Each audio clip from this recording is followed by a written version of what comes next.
One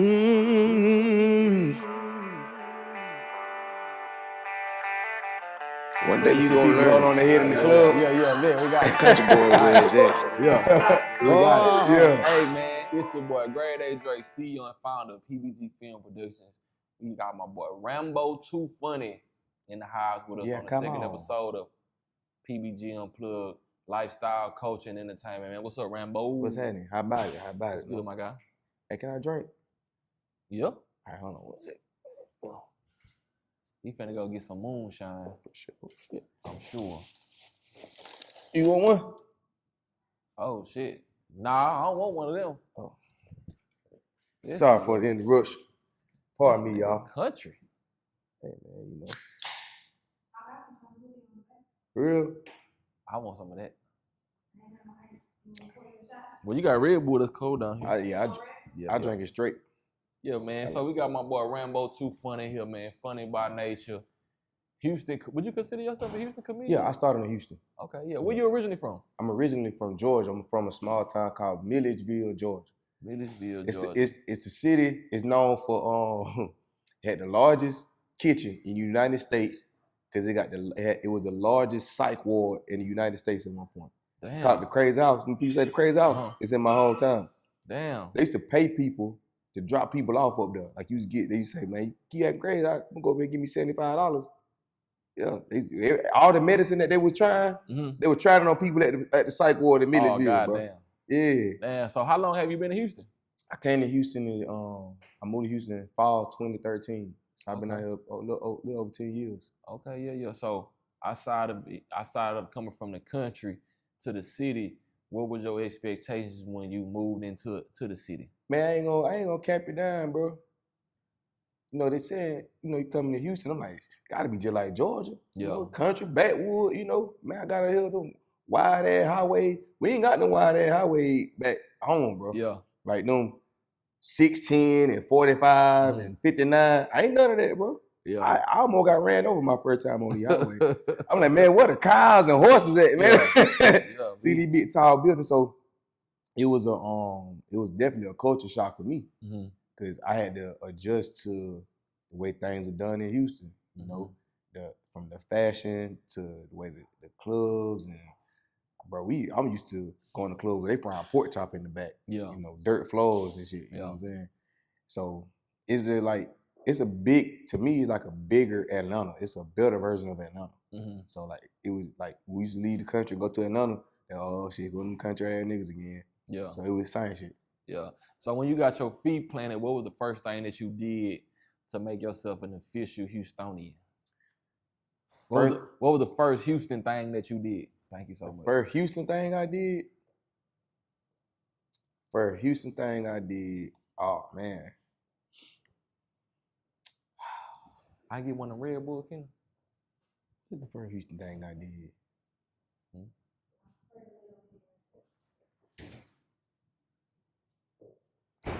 Oh, yeah. Shout out Hennessy.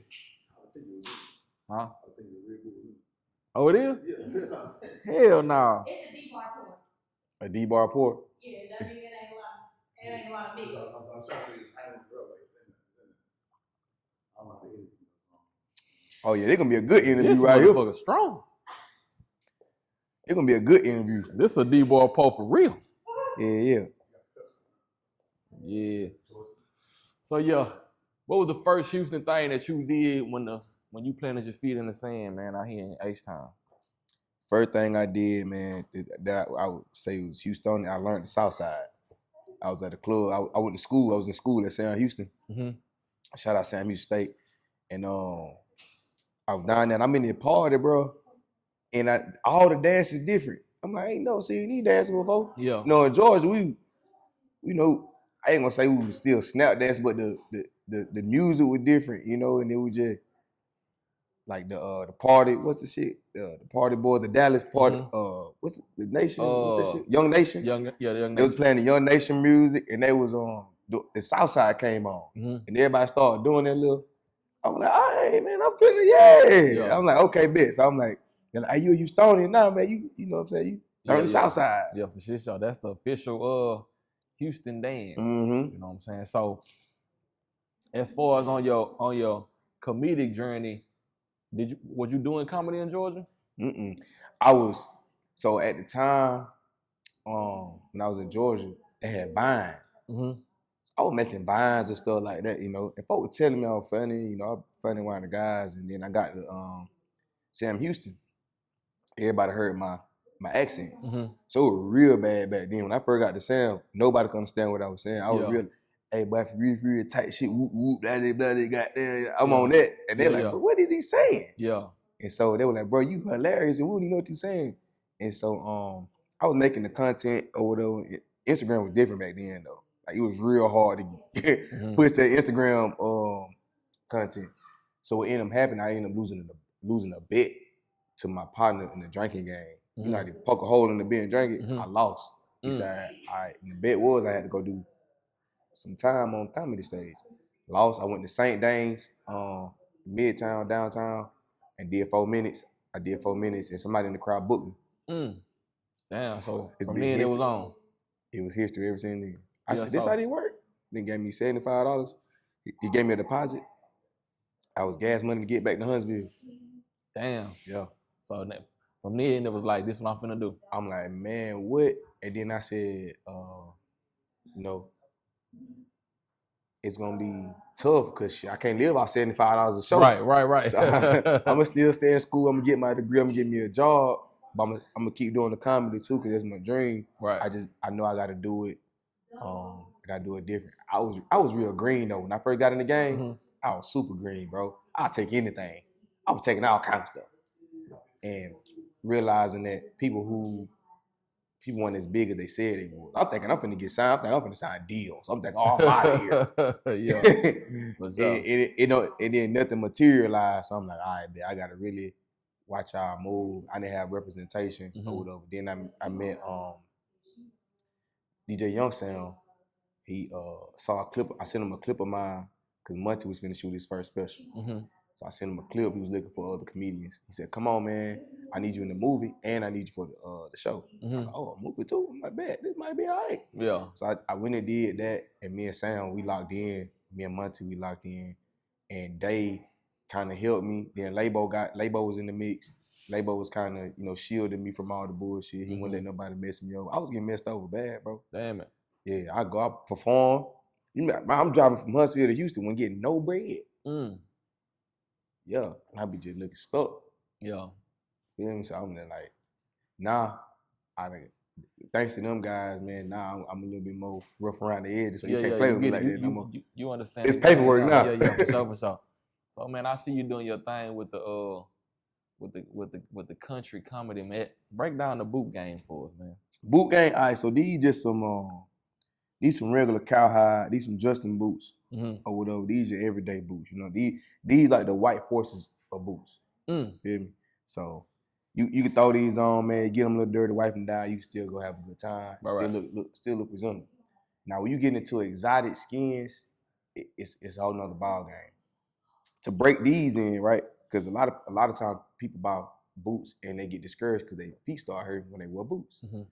When you buy raw cowhide boots, what you do is you pour water inside them and you stand them and walk around them until they dry out.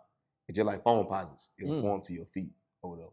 I never knew that. Yeah, but when you do exotics, you can't do exotics like that because it's exotic skin. You got to be careful with water or whatever. So what I recommend when you buying the exotic, if you buying the ostrich, you really gonna be kind of cool because that skin kind of get lazy over time. It don't stay tight. You can kind of get away with those. I wouldn't say buy them true to size, but buy like a half a size up or whatever. With any exotic skin boot, for sure. Buy half a size up. So what's that one brand everybody rocking? Luke Casey, that's like the Louis Vuitton of the boot game. Yeah. You got Luke Casey and you got Tony Lamas. There's a couple more out there, but Luke Casey and Tony Lamas, you got on a pair of Luke Casey. Somebody got on a pair of Luke Casey, you gonna know they got Luke Casey on. Them $2,400 boots or whatever. Yeah, man, my partner, shout out my boy Willie Dad. She put me on to I never bought no Luke Cases, but I know that's a definitely staple piece in the boot game. Yeah, that's like you really moving and shaking if you got them Luke Cases. Yeah, because that's what I heard. That's the Christian Louis Vuitton of the boot game, bro. Man, that's crazy. That's elite, bro. Yeah, that's now you can still get a good pair of exotics, man. You can go get you some ostrich and some Cayman is alligator. get you some caimans, you can get you some pythons or whatever for a good price, $400, $500, $600 from Western Gomez in Houston. You know, people like to shop at Cavendish. No shade to Cavendish, but it's more like commercialized, like Walmart, whatever. Western Gomez, you can get a good deal on it. It's like that's where the essays go, huh? Yeah, because most boots made in Mexico. Right. The Luke Casey and Tony Lomas outlet in El Paso. Yeah, you can go get a package out of that for $200. Yeah, like if you talking about getting into shark, stingray, I want some whale boots. Well, so some of that stuff illegal. So you got to get paperwork on them boots. Like if you want sea turtle, those illegal. Damn. The sea you turtle, get locked up for the boot? Get locked up for boots, bro. Sea turtle is illegal. Anything that's like almost extinct, you can't really rock them in the exotic skin. You kind of get away with elephant because elephants die and they so big in size, making a pair of boots ain't, you know what I'm saying? Right. Kind of they let you make it on elephant. But I know a guy that got locked up for wearing he had some white rhino boots. Yeah, they got no fine. He had a big fine. You don't get locked up, but the fines you have to pay, it really ain't worth it. Right. You know what I'm saying? Because I paid a $10,000 fine for some $4,000 boots. Yeah, definitely not worth it. Yeah. But the exotic boot game, man, what I learned is and I always was in the boots. You know what I'm saying? I was wearing boots to school in 5th, 6th grade. They be like, why you got cowboy boots on? Yeah. Everybody was on the J's and the Nikes and shit. I'm like, man, I need a pair of boots. So I acclimated to that. I formed myself to like J's and Nikes because I want that. You couldn't get no girls if you ain't had no. I had them big ass boots on. Girls ain't gonna talk to me. Yeah. So you know, as I got older, I said, man, you know what? I seen the Jordans phase out. People start wearing New Balances. Yeah. And shit. Like, fuck it, let me start making the boot game. Yeah. So I bought in my adult life, I bought my first pair of ostrich. When I got promoted, I was working a pretty good job. I got promoted, and I used my bonus to buy me a pair of boots. But the first pair of exotics I seen my uncle had, and he bought them out driving trucks. He still wear them to this day. That's been over 20 years. Damn. That's why I buy boots. Yeah, they last. You can't go in your closet and you pick out a pair of J's you wore 20 years ago and walk around in them. Yeah, nah, them hugs gonna be busted in the floor. That's a wrap. You ain't doing that. Yeah, you through. Yeah, you're through. You through. Cause I'm gonna give you one more time and you're through. That's what the boots said when they 20 years old. Yeah. For sure. Yeah, man. So, I see you transitioning, you know what I'm saying, your style or whatever to this. I ain't gonna say transition because you actually are from the country. Yeah. You know what I'm saying? So, taking on this whole mantra of exposing what goes on at the trail rides and how they move and how has that been like? Because that's an actual niche in itself. Ain't nobody doing that. Yeah. So the trail ride, horse ride scene, it deserves some visibility. Right? The Southern Soul music, it deserves some visibility. So I noticed a lot of people going to rides, right? And I went to my first, believe it or not, I went to my first trail ride 2016. That was my first time ever being at a trail ride. And then my first one was in Huntsville, Texas. I had never seen nothing like that before in my life, bro. You know, in the country, we just meet up in the field, cut some music on, start partying. You know, it be horses there, you know what I'm saying? But bro, you know what's crazy? Not to even cut you off. Yeah. So I was riding horses like, I can show pictures in my phone. I'm 36 now. When I was 10, 11, out here doing trail ride with my grandpa, it was totally different. Yeah. You know what I'm saying? And it was real life, like you had to have a horse. It was trail ride groups just how it is now, but how they have like social groups and all that now. Yeah. Nah. That shit was non-existent. Yeah. So you had to actually have a horse. So like now to see the trail ride, it's like, all right, that's a thing now. How it's like the clubs, how that was a thing. Trail riding is a thing now. Like it wasn't a thing back then. Yeah. It was like, it was either like your grandma, your grandpa did it, and you came with them. But now it's like actual people that's in their 30s and 20s and late 20s having trail ride groups. So you knowing the original format to how the format is now. Yeah. So I pulled up, shout out to Mr. Eric McCarter in Huntsville, Texas. I met Sam and Eric, Mr. Eric, he was booking me comedy shows in Huntsville. Mm-hmm. He said, hey man, I having a trail ride. You ever been in one of those? I said, no, what is that? He said, I tell you what, come by, I'm gonna have you a horse. I said, have me a horse. I said, oh, okay. So I go. He said, here. So we rode around. I'm like, and it's party wagons, it's loud music, ain't no vehicles, it's the dudes hauling big party wagons, and if you ain't on the party wagon, you was on the horse. Mm-hmm. When no four-wheelers, when no dirt bikes, when none of that. You just following the party wagon. Mm-hmm. The girls on the wagon, dudes on the horses or whatever. And we get back to his house. He was on like 50 acres. He's still on 50 acres to this day. Bro, they had like a little mini rodeo. I'm talking about horses coming out to shoot. They roping. I'm like, bro, they selling, like, they got food vendors out there. I'm like, man, bro, like, I feel like I was at home. Yeah. I'm like, man, and now trail ride kind of got a fatty, you know, aura around it. It's a trendy thing now. It's trendy. So let me ask you this: when they was on the wagon, so the wagons that we was on when I was younger, they had hay on them. Nah, these had bench seats. They had built-in like speaker system in there. Yeah, see, I want that shit back on the party wagon, bro. And so I now it's more of what I'm seeing is people feel they find relief in the trail ride because they partying in the trail ride. It ain't no sections at the trail ride. It ain't no I gotta buy a bottle at the trail ride. All that you eliminate all those things. I come out here and still have the same good time. You know, everybody know country folks, good folks. If you ain't got no liquor, but I got some, I'm gonna pour you some my bottle. You want some food? I got some right here.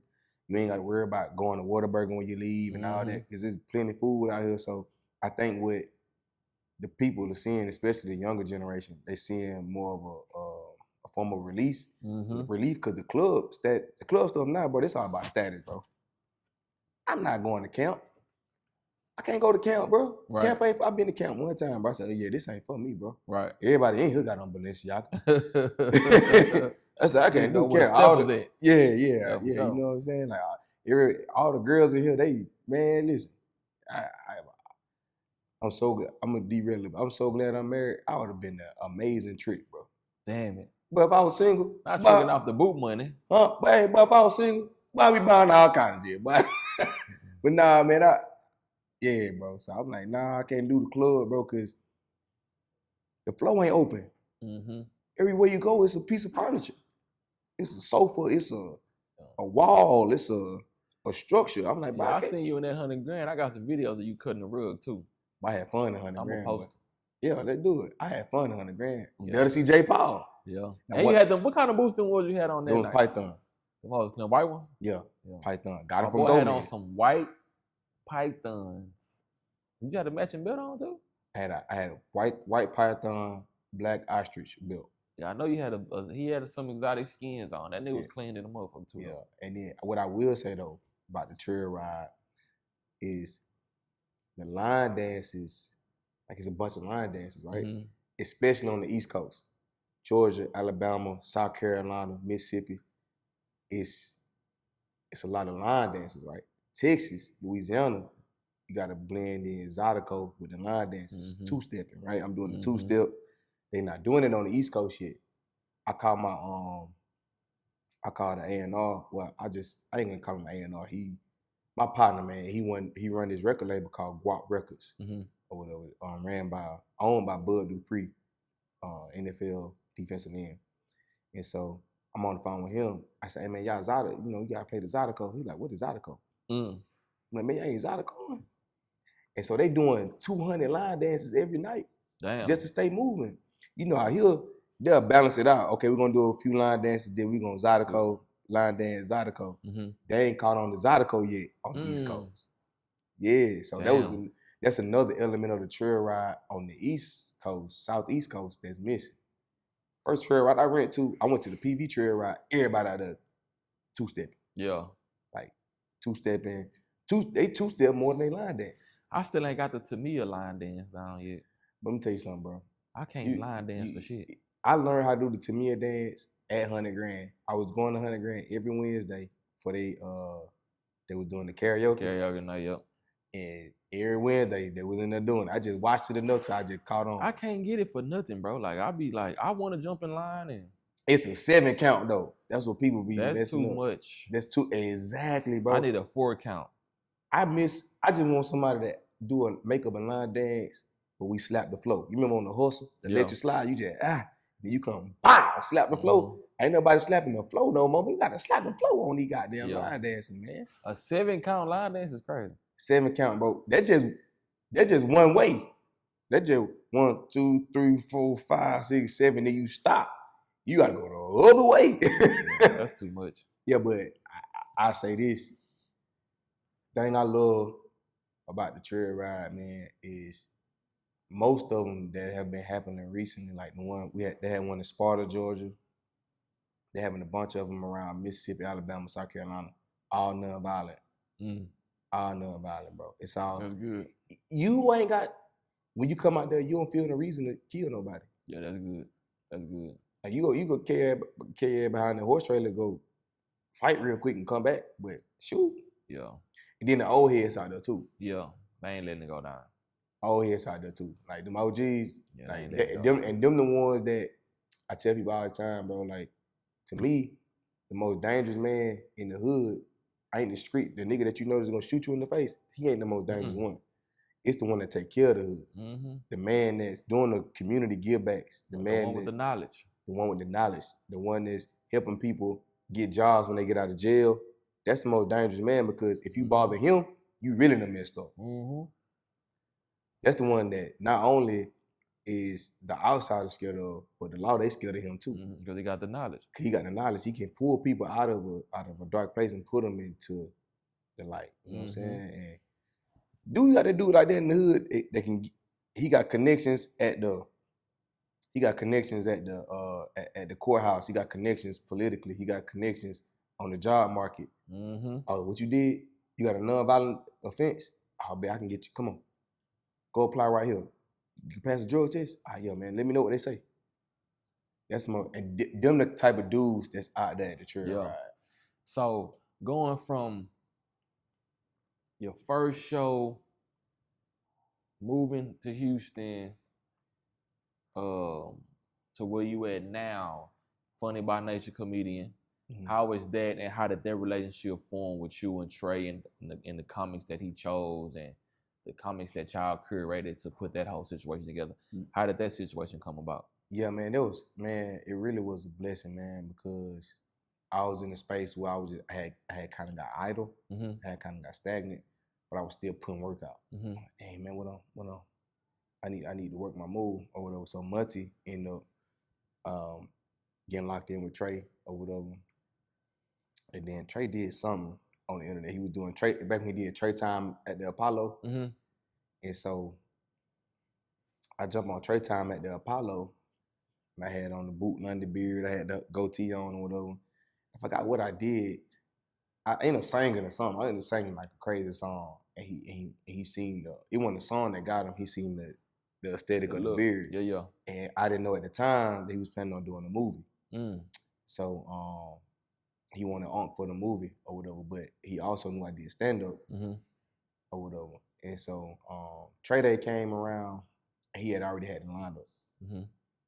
And Muncie called me with him on three-way. And he was like, hey, Muncie was like, hey, Trey gonna let you perform tonight. You going up first. You gotta be the first one. I said, hey, that's fine. And Trey was like, make sure you be on time. So I get on time. We in that Hyatt downtown by the Rockets. Yeah. We there. And I'm just standing there green, bro. I put on all my bed clothes. I got on a Movai vest. I got on Gucci shoes. I got on Gucci hat. I got it on. I said, man, this is my time to shine. Yeah, for sure. We standing in the lobby, bro. And Trey just casually say, all right, y'all. So by the time Kat and Dave get here, we gonna. I'm like, hey, who? I said, I know Carlos Miller on here. I know Black Ron was on here. Yeah. Chico. Yeah. Chris Rock, but nigga, Cat and Dave. Yeah. My whole mindset shifted. Then I'm like, okay, bet. Yeah, I gotta come out here with my best jokes. I'm going first. I'm setting the tone. I never forget. I come out on stage, and Lynn was sitting right here with his old lady, Lynn from Turkey Leg. Mm-hmm. He's sitting right here. I just remember seeing him. He had just sat down. I said, oh, yo. I get out there, I do my thing, got boom, boom, boom, boom, boom, boom. On the lineup, it's a bunch of social media comedians. Mm-hmm. They threw. Can't nobody go after me. Yeah. Did nobody have a good set until it got to 85 South. Mm. When Carlos, Chico, it was Monty, Chico, Carlos, I think that's what it was or whatever. Until it got there, mm-hmm. Niggas was struggling. Bro. I was talking about, and I take that back. Yeah, well, Moneybag Mafia, he 85 South too. Yeah. Moneybag with us all. And Monty, I come backstage, Monty, yo. So after the show, I walk out. It's a bunch of people, I'm talking to people, and they're like, why you went first? You should have went at this, Trey. And ever since then, me and Trey been locked in. Yeah. So for those who don't know, like, what's the difference, in your opinion, between a real stand-up comedian and a social media influencer comedian? So it's really no difference. It's just the platform. Because it takes a lot to be funny on the internet. It also takes a lot to be funny on stage. Mm-hmm. It's harder to be funny on stage. Mm-hmm. It just takes a lot to be funny on the internet because it's time consuming. Yeah. The main difference is you get in front of people and you're nervous and you look out in the crowd and you see humans looking back at you and they not laughing. A true comedian gonna know how to navigate that. Somebody who is experienced on stage, he gonna know how to pivot and, like get the laughs out or whatever. Mm-hmm. If not, you kind of get frustrated and you kind of check out. Right. Which is what I've seen happen with most social media guys on stage. And one thing I will say, them guys hungry though. They'll come to me or somebody that's been doing stand-up for a minute backstage and like, hey bro, what I did wrong, what I need to do here, what I need to do. And you can critique them or whatever, and they take that. But them guys, I think nobody gave them the game on. Nobody gave them the game on hit open mics. Right. Them cats were just posting. Boom, I got 1 million followers. I got this stuff I wrote down. I think it's funny. Mm-hmm. But you get on stage, you realize, oh, these people pay money. Yeah. You go perform in front of people who got in for free. It's totally different when you perform in front of somebody who paid money to see you. Their trajectory is crazy. Mojo Brooks, he started a stand-up. I didn't know that. I thought he started on the internet. Nah, that boy stand-up. That boy real. It's a couple people. It's crazy. It's a couple people in the comedy industry. This shit like the streets, bro. Like that is like stand-up business behind certain comedians. Mm-hmm. If somebody put their name behind you back in the day and you were just getting out, then that means something. Yeah. You can't talk about Mojo, bro. Them OGs gonna come for you because the boy started on stage. Damn it. He started out there. Yeah. Kind of the same for people like me and Monty. Like RP Kool-Aid. But when you got a certain stamps for people that performing on Def Jam, BT Comedy View, Bad Boys of Comedy, the whole P. Diddy thing, like when you got them people that stamp you, bro, in the industry, but ain't nobody finna come bother you. Yeah. There wasn't nobody bother me. Yeah. I'll leave Rambo alone. He got Kool-Aid, he vouched for me before he passed. So Kool-Aid, he was down with Lil Duval, huh? Yeah. Okay, cool. Yeah. Detroit. When I was I lived in Detroit. Kool-Aid, Ashima Franklin, that's my auntie or whatever. And once they put their name behind me, I was good. Yeah. You know what I'm saying? It wasn't really a stage that I couldn't go get on. Right. So what has been like your biggest obstacle as a up and coming comedian? Like what's some of the hardships you face while trying to track down your dream? Yeah, so a lot of people know I'm a working comedian, right? Meaning I got a job and I do stand-up. Mm-hmm. I ain't just got no regular job though. Right. You feel me? Like I've been, operations manager, assistant general manager for top companies. I was operation manager for Amazon. I was an assistant general manager at Pepsi. So it was just like that require a lot of my time. Also, I'm a full-time dad. I got 2 kids, wife, all that at the crib, So I got to make time for all that and stand up. So people can say, oh man, just keep going. It's frustrating though, because I know I'm talented, right? And I know I'm putting the work in, but I can't put the work I need to put in due to lack of time. Right.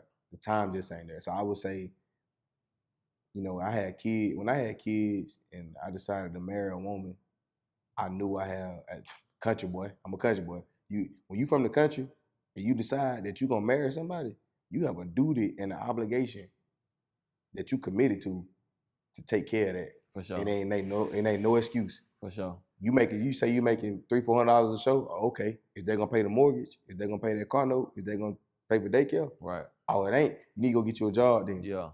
And so, for sure. I ain't one of them that's gonna.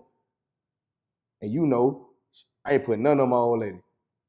I ain't putting nothing on her ever. Like, my old lady pay bills because she want to.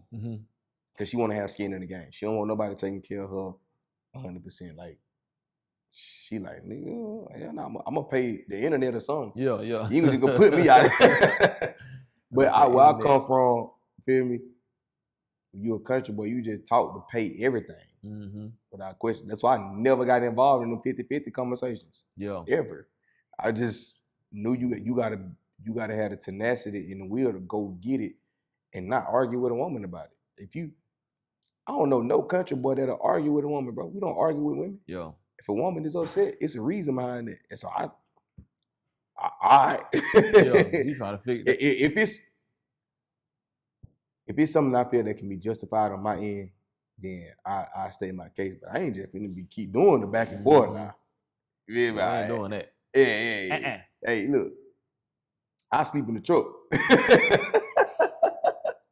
I see plenty nights I just sleep in my truck. Look, I had a dually running all night. Dually all night, but that's a decent motor. But I already got a dually running all night. You got the dually running all night, man. But yeah, that's what's up, bro. So,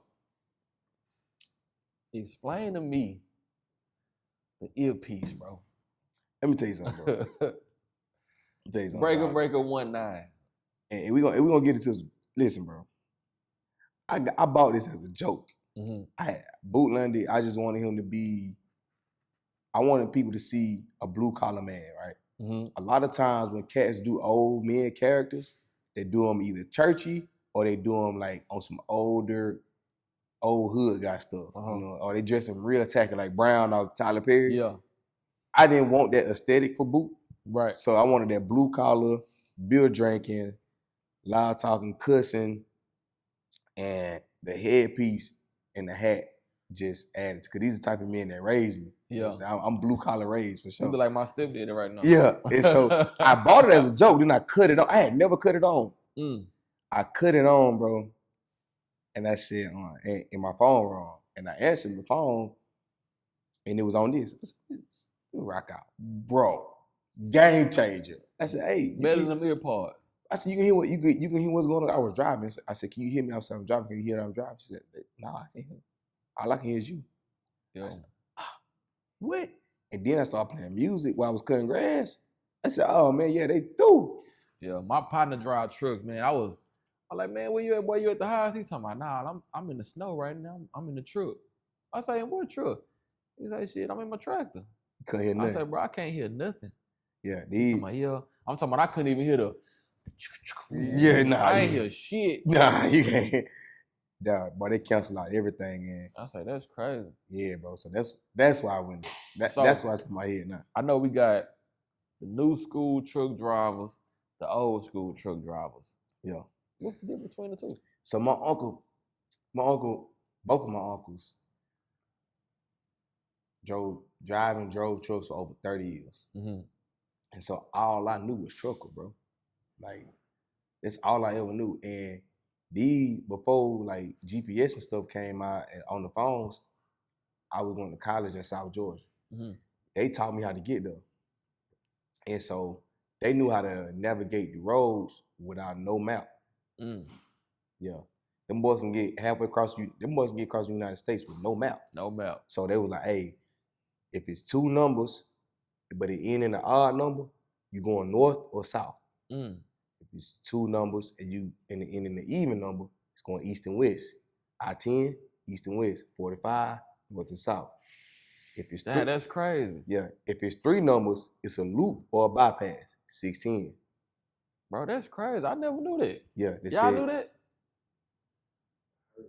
You knew that? So if it's on the roadways, right? So if it's two numbers, but the number ending in odd numbers, there's north and south, like 45.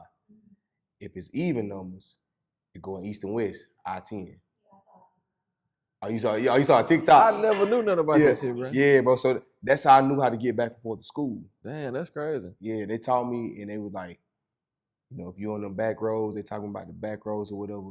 And so I used to be in the sleeper trucks with my uncle. He might shoot down to Florida. Like, come on, boy. You out of school summertime, I'll shoot to Florida with him. I wasn't going on the New York and California trips, but I learned a lot in them trucks, bro. Yeah. And so the difference, I say the main difference is just the trucks changed and just the CB talk. So my uncle used to talk on the CB. Mm-hmm. It wasn't no phones, you know, like. So what's CB? Break that down. CB talk. So they're just like, just radio that truckers use to, and they talk in code language so the police couldn't understand what they were saying. Mm-hmm. So they might say, yeah, look out there, driver. The other driver come back. He say, yeah, come on. He'll say, hey, you got a full-grown bear around that 19-yard stick sitting in the hole waiting on the Scooby snack. Yeah, 10. So what that means is it's a state patrol sitting up at a mile marker. Mm-hmm. He's sitting back and basically he taking pictures. That means he's scanning, the truck's going by, waiting on the Scooby snack. Everybody know why Scooby snacks was big. Yeah. Feel me? So state troopers always want the big trucks. Mm-hmm. And so he'd be like, you know, they were just kind of looking out for each other. Yeah. So they had code names for all the police: Full Grown Bear, and State Patrol, City Kitty, that's City Police, County Money, that's a county police. Or they might say, if it's a wreck that happened, they might be 20 miles ahead of it, and we going this way, truck driver coming the opposite route, he'll call him. Hey, look out the operator. Yeah, come on. Hey, you got one sitting grease side up around that 19-yard stick. Might want to slow it down. My uncle, all right, yeah, Roger. So basically, a car done flipped over, or a truck done flipped over. Grease side up meaning the bottom of your car is upside down. So they'll say like, hammer down, hammer lane. That means they ain't got a lot of time to get to their destination. Mm-hmm. So they finna jump in that fast lane. They finna lay the hammer down and just roll. Yeah, so what truckers do, bro, if they so cold with it, they'll communicate with each other on the CB. And if it's somebody that's running late for their dispatch time, them cats will line up, jump in the middle lane. So they call them four-wheelers. So four-wheelers can't get in their way. They'll block us off from even getting in their truck way. And I say the difference is now it ain't a lot of that happening in the trucks. Mm-hmm. It ain't like if I'm in a big 18-wheeler in a truck coming this way, I don't know who that is. It ain't like I be using CB talk in my content. They be like, bro, you more of a trucker than me, and I drive trucks. Damn it. So when the people I get that come to my dock, I get, believe it or not, I get an even amount of women and men that drive trucks. These women driving, bro. Yeah, for sure, I see them. Hey, they women, hey, boy, they come in, but when they come in, they have all that shit tight. Mm-hmm. You ain't got to worry about no extra work being on their truck, no extra pallets. You ain't got to worry about none of that because they check all that before they leave where they come from. Mm-hmm. When they get to my destination, they have everything tight. Yeah, and they so structured. The guys, like if it's a new male driver, a lot of times he struggle because he'll just come in here just be super green. Oh, Right. I'm supposed to hand you the paper. Or do I get something back? Why do you sign anything? The women, they already know that because they paid attention. They paid attention to CDL the class. women pay attention to detail anyway. Yeah. Like I tell you all the time, bro, I'm always having a woman running my operation. Mm-hmm. Like I ain't got the time to sit there and do all the details. Mm-hmm. That's why them cats be running on the dock. Hey man, how many more hours? What you got? Right. Right. You know what I'm saying? Like the dock operation is just seeing women truckers, man. It's a cool sight to see because they be about it. A lot of people don't know this. Everybody say, "Oh, the trucking industry messed up. The trucking industry messed up." The people that we see in trucking, bro, you'll be appalled. People that's driving trucks that you never thought would drive trucks. The Indians that work at the gas stations drive trucks, bro. And not just 2 or 3 of them. Few of them. Bro, they come in there, bro. I be like, hold on, bro. I'm talking about the whole shit. Yeah. They come in there. Most of them drive for JB Hunt. But yeah, like Indian drivers, it's a bunch of them. And so I got a soft spot in my heart for truck drivers, bro.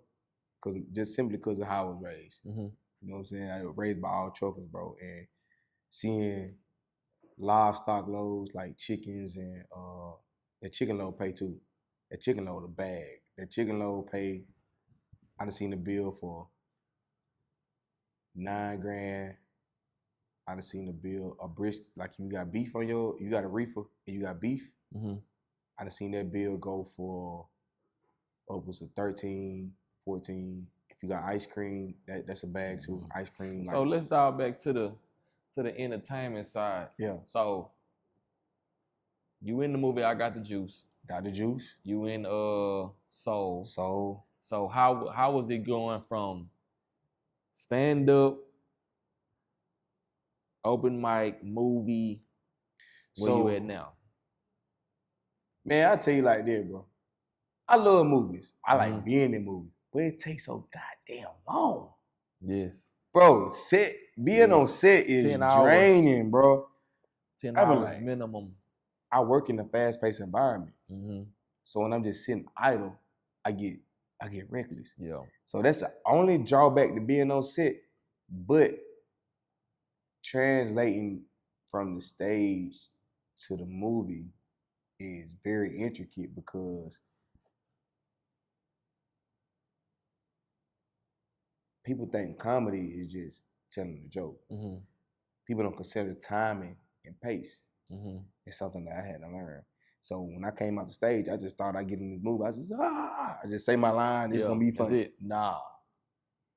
How I say it in the movie is important because I'm saying it to the viewer. Mm-hmm. I'm not saying it to the crowd. Mm-hmm. So when I say a line, I can't just fire from the hip or do crowd work. I can't, you know what I'm saying? Yeah. And then you got to be careful ad-libbing too. Certain writers don't want you ad-libbing they shit. Right. Hey, bro, say the line, bro. Right. Don't add no cuss words. Don't do that. Why you did that? Don't do that. Yeah. Say the line. Oh shit, my bad, bro. Yeah. I felt like it because then I realized after watching some movies I was in, oh, I see why he said that. Because for example, if you watch Soul, I was talking to J-Ton on the phone. I was like, man, you gotta stop messing with them girls on Bissonnette. But I remember that. If I'm in fucking New Hampshire watching Soul, don't nobody in New Hampshire know what Bissonnette is. Yeah. You hear me? So that was an ad lib. It was funny to people in Houston gonna know it. People locally might know it, but like somebody so like that's why you gotta be careful with ad libbing. When you ad lib in the movie, it's truly an art. You can't say specifics when you ad libbing in the movies, bro. Yeah. And that's something I had to learn. So I think transitioning from the stage to the movies is definitely you gotta grow. Yeah. I recommend getting acting classes. Yeah. A lot of comedians, we up here with the ego, right? We up here with the pride. And so we like, oh, you know, acting class, man. They call me. Nah, bro, get some acting class, bro. Yeah. It's gonna teach you pace, it's gonna teach you timing. It's gonna teach you how to read your lines. And transitioning too, like. Yeah. Cause I ain't gonna lie. It's been times I'll be on set, I'm like, bro, can they just get the shot, bro? Yeah. But I understand if it's an intricate part of the movie, if it's suspenseful, you got to be real meticulous about how it's shot or whatever. Mm-hmm. All them shots too. Hey, bro, if you gonna go shoot a movie, just remember you got a lot of shots over the shoulder, wide. Yeah. Say it again. Hey, can you say it one more time? I ain't catch the last part. Now that's why I do like I gotta have 2 cameras now. Like I do the 2. Bro, you shot 10 Reasons with 1 camera, bro. Yeah. If you watching this, clap at home, cause bro shot 10 Reasons with 1 camera. I'm a witness. I am a witness. Bro got multiple angles. Yeah. With 1 camera, bro. Yeah, I watched it. I'm like, hey, you got 1 camera? Yeah. Yeah. Bro, hey, so it'll be time, bro, just be having head down, leaning on the car like, here we go for the shoot again. Bro, and the crazy part about it, people don't know that that's my first, like, real sit movie. Like, for real? Yeah. 10 Reasons? Yeah. That's crazy. Because I couldn't tell. Yeah. That's the first, like, I did my first movie on my own. But, you know, I put it together how I put it together. But as far as, like, a production company calling me and saying, hey, what you charge, what you bringing to the table. Yeah. All right, boom. I didn't even know how to, I'm going to tell y'all a funny story. Shout out to my boy, Joseph Elmore. Yep. He's out of everybody in the film industry, Joseph stayed down with me, bro. And I appreciate him for sure for that. But I think we just did our 7th or 8th movie together. Mm-hmm. You know what I'm saying? So Joe called me. And at this time, I'm still doing my 1-2. I'm transitioning into this person now. Mm-hmm. So he was, oh man, I got this, that, and the third for you. I'm like, I ain't shit, man. Ain't no paper for me. Mm-hmm. You know what I'm saying? So talked to my girl at the time. She like, just think about the opportunity and what it can get to. And I was like, all right, cool. But when he called me and said all this, it was really an insecurity. It wasn't even about the money. Oh, it was insecure. I didn't know how to do what he was asking me to do. Damn, so I really? played it out. Yeah, I played it off on the money. Like, there ain't enough money. But I really didn't know what to do. Damn. You know what I'm saying? So he was like, I was like, I want this. And he was like, well, you ain't got no resume. Ooh, you know what I'm saying? So I was like, that's Joe. So I was like, well, I say, well, look, check this out. If you and your team don't like what I got to offer, then you ain't even got to pay me, period. Mm-hmm. You know what I'm saying? But if y'all like what I'm doing, then this is what I want. Mm-hmm. He was like, all right, deal. I showed up, bro, 1 deep in the Tahoe, full equipment. And like, I didn't know, like, if you watch 10 Reasons, there's a lot of moving shots. There's a lot of shots coming off the sky. Like, bro, I didn't have no focus puller. I didn't have none of that shit. I didn't have nobody to set up my lighting. No gaffer. That movie really taught me how to be a filmmaker. Oh. Like, I ain't had no gaffer. I ain't had no AC. Like, It was people that was on set that was helping. But as far as, like, somebody ordained to that position, I ain't had it. That's wild, you know what bro. I'm saying? Like, I was coming to work, like, every day I was like, damn. And, like, my mama's birthday was on one of the days. And he was like, all right, I'm going to shoot it. But if I don't like it, when you get back, I'm going to shoot it again. He did. He shot it. And when I came back that same night, we shot it again the same day. So that movie really taught me how to make movies because I didn't have nothing, bro. That's wild, bro. Like, and it came out dope. Like, and it was a comedy. So with comedies, you got to shoot them. It's a certain way you got to shoot a comedy because you might not get that same reaction 2-3 times. Right. So with Phil Wade being the lead in the movie, I had to actually get the shot.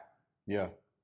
And that movie taught me how to make movies. Bro, hey, that's wild. Because I'm on set. I had a real small role in 10 Reasons. I played the Uber driver. Mm-hmm. And I just remember, bro, seeing you. Like, even that car mount. I had never put a car mount on a car before. That's all I was just going to say. I remember y'all trying to put the car mount on. We had never done it before. That was the first time. And I'm like, bro, like, well, I'm like, what's happening? What's going on? Like, they putting the car mount on. Bro, that's wild. That was your first movie. That was my first, like, production hired. And 10 Reasons is long. Yeah. You was shooting for a minute, bro. Bro, it took us down there 3 weeks to shoot that movie. You shot that movie for a minute, bro. And to shoot it with one camera is crazy because we shot Soul with 2 Reds. Yeah, I shot that movie with one camera. I didn't know, like, I ain't know nothing. Yeah. I knew how to work a camera, but as far as, like, and there was a lot going on because you got the production manager, you got the PAs, you got all these type of things. Like, that movie really taught me how to be a filmmaker. Yeah, like, who mic'd up. Yeah, I didn't know nothing about none of that. That's wild. Hey, bro, that I don't think like when you know, like when you lie on the application, that's what I was doing. I don't think y'all understand how wild this is, bro. No. Bro, I'm out there, bro. Bro, I didn't know what I was doing. I'm like, I mean, this me and Dre first met. First thing I say to him is, hey man, send me the towel. I said, man, send me the towel. And he like, shit, I said to you, give me this. And I'm like, all right, man. No. We talk nothing about the movie. Cause this actually, I hadn't did Soul yet. So that was my first time being on movie set since we did For the Love of Laughter with Monty and Young Sam. Mm-hmm. And I had one small role in there. Like we was at, remember Vibe Sports Lounge on the North? Mm-hmm. We was at Vibe Sports Lounge. We shot one quick scene in there with Monty and his ex. I was dating his ex-girlfriend and he pulled up on him or whatever. But outside of that, that's the longest I have been. That was my first big boy, you know what I'm saying? It's going on this platform, it's gonna be woo woo. And so really it was kind of like a first time for me and you both. Yeah. Like that was wild, bro. You shot that, bro. How long 10 Reasons is? That bitch about 2 hours. 10 Reasons, 2 hours, bro. You shot that with one camera. Yeah, bro. And that's like, that's what I be telling people, like, the difference between me and a lot of filmmakers is like, I came from like the real, like Joe really threw me out there. Like, yeah. Like I done done music videos, I done all that shit, but to know like, hey, look, this your one shot and you can't fuck it up. Like, bro, I ain't had nothing. Bro was professional. Bro was quiet. Like, bro pulled the camera out when it was time to be shot. He shot it. I had to make sure my batteries was charged by myself. Like I ain't had no assistant, none of that shit. Like, bro, we shot Soul. And I love Soul. We shot Soul with 2 Reds. Shout out Philly Phil and Richie Rich. Mm-hmm. They shot it, and Phil, he cold, bro. He done shot everybody. Mm-hmm. And so we out there with 2 Reds and Trey, Monty, me, Tom. Man, it was a dope experience. We shot that movie in 8 days. But the difference was, we shooting the movie with street niggas, bro.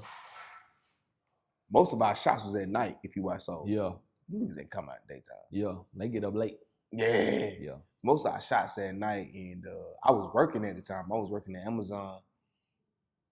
And it's Soul actually how damn they got fired from Amazon. I had time. I had time. Like I had PTO vacation. I'm using all that though. Mm-hmm. But when you use it, they still frown upon it in the workplace or whatever. But I knew that working with Trey, working with Mulan, working with Phil, working with Rich, I knew the connections that I would have from that would sustain long term. Feel me? Mm-hmm. So man, we on set, bro. A lot of people don't know. Most of that movie was shot right shot on Alameda. Yeah. We shot right behind 5015. Yeah. It's a scene, bro. You can hear it in Soul. They was doing Zydeco night at Faces. We was at the house right behind Faces. Damn. And you would hear the Zydeco in the Damn. I never knew that. I never paid attention to that. Yeah. So we shot with 2 reds, and that's the first time I learned what a red camera was. And them niggas was editing on the fly. I forgot bro name. It was Phil and Rich was shooting, and they had a cat. He was like in a room. He had a whole setup. He was editing this shit while he was shooting. He was doing a rough edit while they were shooting. That's hard. I said, okay, yeah, this wild. This wild, bro. I said, yeah. I said, yeah. And then I got the juice. The juice was cool. The main thing I remember I got the juice is shouted that was frying that chicken and that fish in the kitchen in the house we were shooting in. Oh yeah, for lunch. I never forget that. Yeah. I never forget. That's the only thing I remember. But yeah, man, I think, and you can tell me how you feel. Houston is on a trajectory, like how Detroit cornered the tubing market. Like Detroit really got down. Like them boys did their thing. Houston is on that same trajectory or whatever. How you feel about that? Yeah, I think when it comes down to the films, you have filmmakers by trade, and you have filmmakers by passion. You know what I'm saying? So I just feel like with the Houston filmmaker community, if we put the competition side of it away and understand like you not I can't step on you to get to where I'm going. I can use you to get to where I'm going. We can lift each other up, but I can't step on you to get to where I'm going. You know what I'm saying? Because when I knock you down, I just opened up a space for somebody else to come in that ain't even from around here. So I feel like when we get that out once we get that understanding to know like we stronger if we stick together, I think we'll be cool. I fuck with, you know what I'm saying, everybody that's doing their thing, but we too busy trying to be better than our neighbor. You know what I'm saying? And that's because Houston's so big, bro. Like, yeah, it's like so big. Like we so busy trying to be better than our neighbor. Like people don't know this, bro, but like as far as movies shot, worked on, I got the most. Yeah. 25. It was at one point I said, bro, these niggas finish the movie and shoot one next day. Yeah. I have 25 DP credits. That's crazy. 5 executive produce credits, like out my own pocket. That's crazy. And like now, like I was just talking to Joseph yesterday about this. I pulled up on him because I had to get my memory cards from him. So I was like, man, you know, in my opinion, I could be wrong, you know what I'm saying, but I'm gonna say it because what the fuck, I don't care. I feel like Houston filmmakers are making movies to get out of debt with their situation. And I'm saying that because I know who providing the money. I know how much you can actually take home from the money. So let's just hypothetically say you get a $15,000 budget for a movie. You're gonna take $5,000 for your director, whatever. You're gonna use the rest of the money to pay people. $5,000. That's it. That's what you made for this month. So you got to make another movie to make another $5,000. You haven't even let your project accumulate no money yet. You know what I'm saying? Yeah. So when these people cutting these budgets out to these folks, that's why I never got a budget from nobody, because I don't want to work to get paid back. I want to work to make money. I don't want to I don't want to keep on working to keep myself from having to pay somebody else. So it's best to front your own money for your own. Bro, it's best to front your own money for your own movies. Use your resources that you have actually around here. This is my partner, them brand store. How I got the juice came about. Me and 4-5 came to my studio, and the founder of the drink is my cousin, Roger Lee. Yeah. So he was like, man, this juice good. I say, well, bro, write a movie about this drink and write it around everything that you have, so that way you ain't got to spend a lot of money. Oh, yeah. You know what I'm saying? So I think now, I hope now, people are actually taking the concept that I laid down to show people like, hey, look, buy you some cameras. You know what I'm saying? I can't believe you making money if you don't own nothing. Right. I don't have to rent nothing or hire nobody for when I do a project because I bought a lot of equipment. Yeah. I invested into that studio. You know what I'm saying? And I have people like these folks that I can come in and say, hey, I need to be here for 5 hours. Whoop-de-whoop-de-whoop. All right, bet, it's cool. Whatever. So I think like if we get into the mode of existing amongst each other and stop being competition to each other, we'll excel and exceed. But I think they kind of getting in there. You know what I'm saying? Like, but me personally, like, I'm only gonna do 2, maybe 3 movies a year. Yeah. You know what I'm saying? Yeah. As far as me working and me shooting. Yeah. And then I'm starting a company, Momentum Media Partners, to where we top to bottom helping up and coming filmmakers produce their films, package it, and distribute it. Yeah. You know what I'm saying? So and that's like, I'm glad you said that because like you got people that are writers, right? Like me, I write jokes. You feel me? And so if I'm a comedian, if I'm a starving artist, I got a cold ass script. And I come to you with it. How you proceed with it? How do you, okay, boom. I know this movie gonna go. How do I get myself paid and get this guy paid? Do you hire him as an actor or do you cut him in on the rights, copyrights? You got 2 ways to do this. and I'm gonna talk about this. I'm glad you brought this up because I'm gonna talk about this because I'm actually dealing with a situation similar to this, and I got a nigga that want to sue me for this same thing. Okay. So, knowing what I know now, I'm gonna tell you how you should go about it.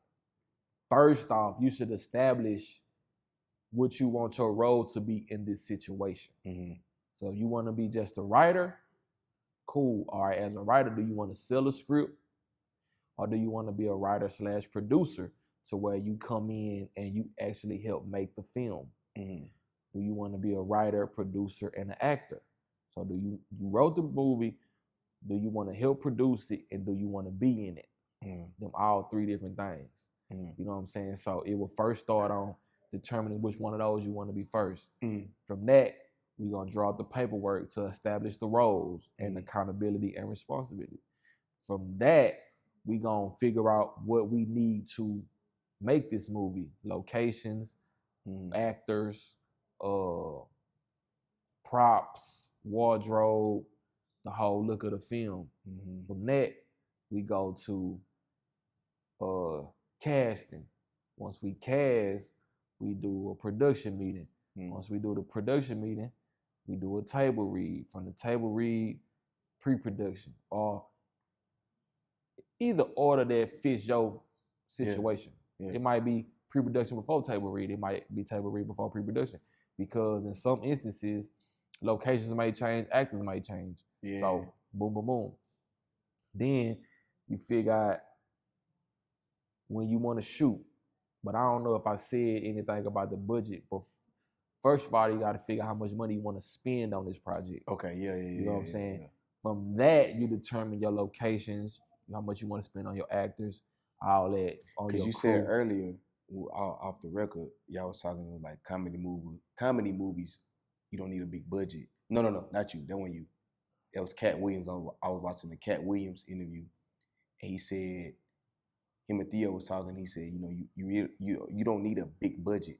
Nah, not for comedies, because that show your lines is your locations. Yeah, you can say some funny shit in the middle of the parking lot. You can say some funny shit in the car. And that's what he said. It just needs to be funny. It just needs to be funny. You know what I'm saying? I'm like shooting suspense/action. Now I got to factor in the car wrecks and gunshots and all that. Okay. That's why Friday was such a success, because it was like it was funny. We in this 5 mile block radius. We had my house, your house, the corner store. That's it. Everything else is centered around how can we make this shit funny. Yeah. It's easy. You know what I'm saying? I'm pretty sure they spent money based on whatever they had to accommodate, but for the most part, everything was centered around this one thing. You know what I'm saying? So that's like that's the process that I would recommend to an up and coming filmmaker. Like So Cat just bought a old Air Force base in Alabama. I seen it.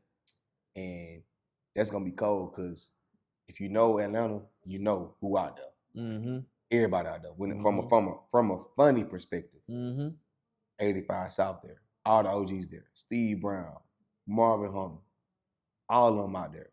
I think JJ from the SIP there. Shima Franklin, they out there. Like, that's gonna be big. I know 50 was supposed to be doing the thing in Shreveport with the movie studio. Haven't really heard them much more about that, but do you feel like Houston needs a 1 minute? Houston needs a big studio, or we just gonna shoot how we shoot? I think we need I think we just need to.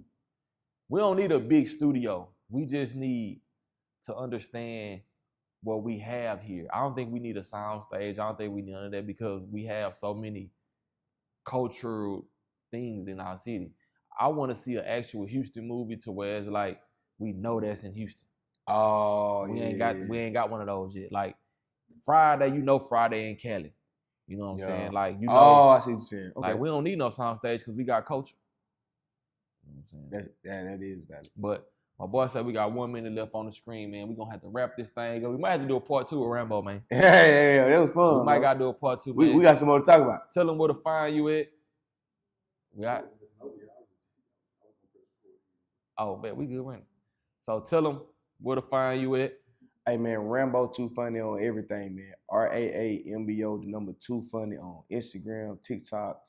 You can find me on YouTube at 2 Funny Army. Facebook, you can find me Rambo 2 Funny, man. So yeah, tap in, man. We got. I'm hosting a lot of trail rides this year. So tap in.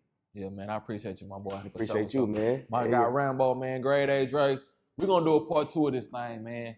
Yeah. Shout out to Highs and K. Shout out Islam, man. Y'all come down here and eat over, get y'all some drip, get y'all some We're gonna see y'all on the next episode, man. Facts. PBG Unplugged, lifestyle, culture, and entertainment. We out. Yeah, come on. Huh? Man, for real. Damn, I just put these motherfuckers on the charger. That's crazy. One day you gonna learn. The script will be done on the 31st. Country boy, where's that? Oh. I think she put that bean pussy on a pony. She tired of fucking with them youngins.